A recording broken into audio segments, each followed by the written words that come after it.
Jason Leffler is on the hotline, drove to, well, a top 5 finish in the drive for COPD 300. Jason, top of the morning to you. It's happening. What's up, Jason? No, nothing. Just cruising around, getting ready to go to Phoenix this weekend. I was going to say, you sound pretty pumped up. We came back out of that break with, the Black Eyed Peas there, my humps, and talking about junk in the trunk. There was no junk in the trunk of the AccuDock Chevrolet Saturday.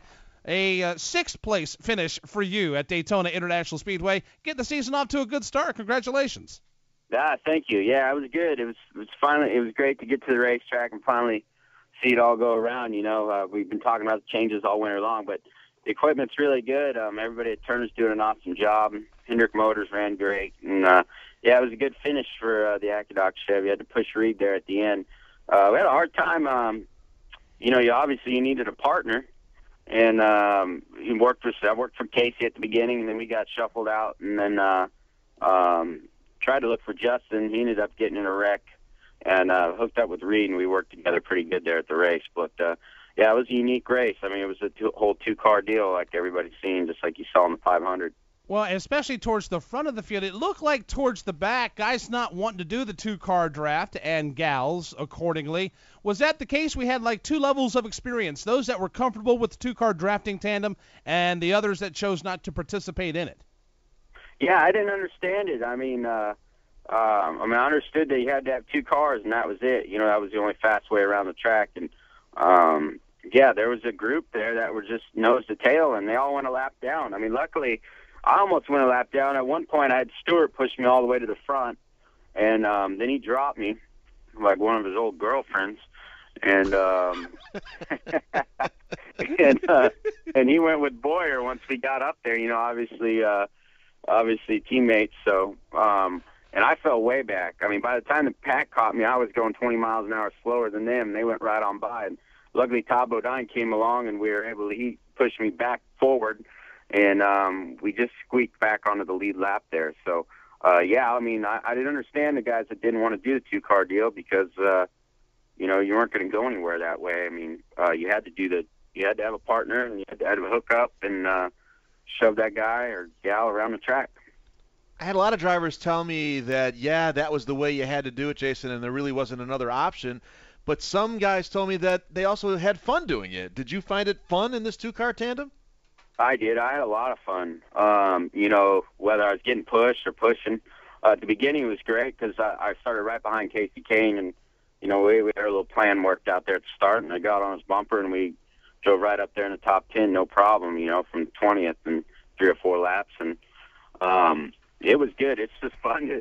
It's fun to have your race car pick up that much speed. It's really cool. It's so different than anything we've ever done there. When you have a drafting partner like Casey or someone like that you get drafting with, and then say a caution flag comes out or green flag pit stops, and you lose that drafting partner, how hard is it to try to find another one? Well, it was tough in the Nationwide Series because, like you guys mentioned, not everybody wanted to do it. But luckily, I had 3 other teammates in the race, and when I got shuffled, I think it was a pit stop or a yellow, I got broken up from Casey, and then I got a hold of Reed there, and we shoved each other for a while, and then we kind of got broken up again, and it wasn't that hard because we had so many teammates. But I could see if you're a lone ranger, if you had no teammates, it would be really tough, All right, speaking of fun, we're going out to a racetrack that I know is a lot of fun for you, Phoenix International Raceway this weekend.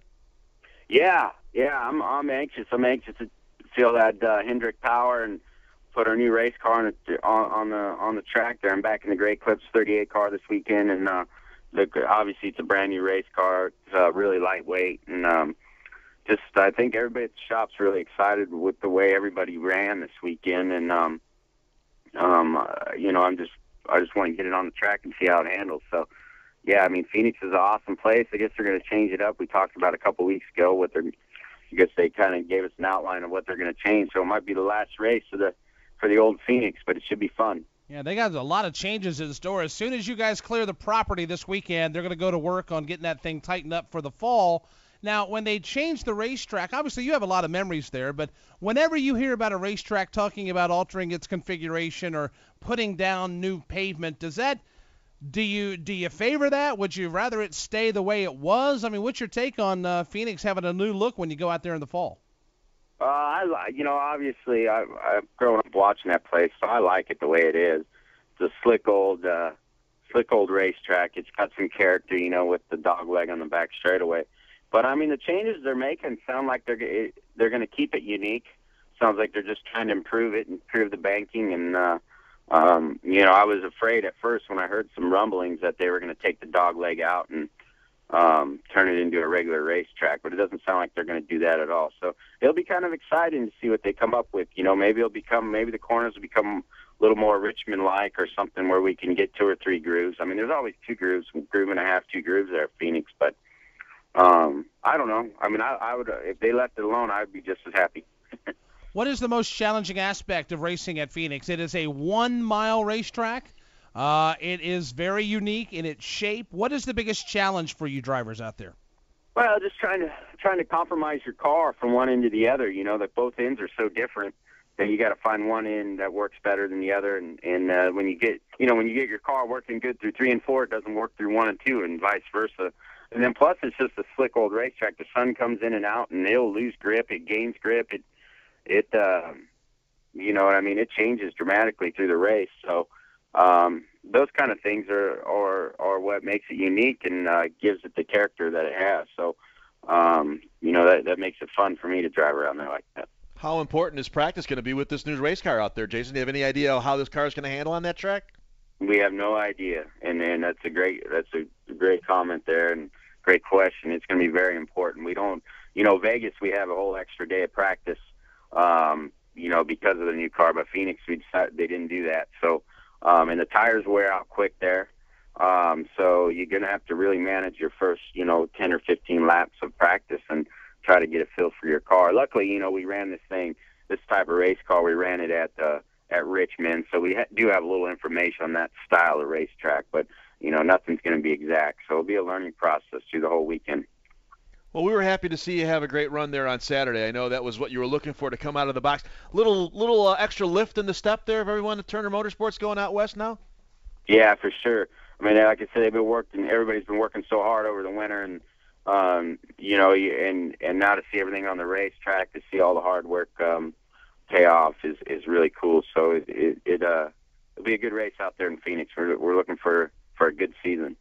The Bashas' Supermarkets 200 for the NASCAR Nationwide Series, 5 p.m. Eastern Time, Saturday evening. Motor Racing Network with the call, and you, of course, can hear it here on Sirius NASCAR Radio Channel 128. Jason, thanks for the time. We'll let you go get to packing and get out there in Phoenix.